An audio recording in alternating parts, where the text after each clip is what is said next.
Terima kasih kerana mengundi saya sejak Mediacorp yang lama sebenarnya. Tapi saya malulah.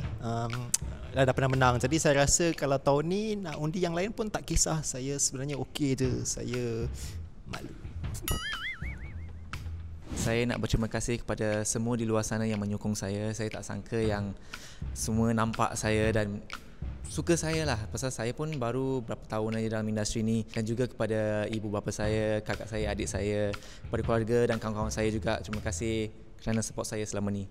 Saya amat berterima kasih kerana semua masih menghargai kemunculan saya di Kaca TV, dan saya harap anda akan dapat terus votekan untuk saya supaya dapat menang, dan juga vote juga kepada rakan-rakan saya juga, tapi vote saya lagi lebih lah sikit. Kepada semua yang ada di luar sana, makcik, pakcik, kaum keluarga, kawan yang kenal saya, kita pernah bertemu di Pasar Gelang ke di mana-mana. Kalau anda rasa yang saya ni patut menang sebagai personality lelaki paling popular, bolehlah undi saya. Yang paling penting ialah anda harus undi siapa yang anda rasa patut ada di Kaca TV anda yang anda suka tengok. Kan makcik kan? Wing-wing. Kepada semua yang telah mengundi saya, terima kasih.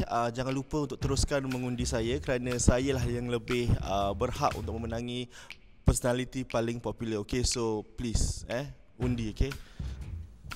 Aku tak undi, aku siap Aku hantar barang.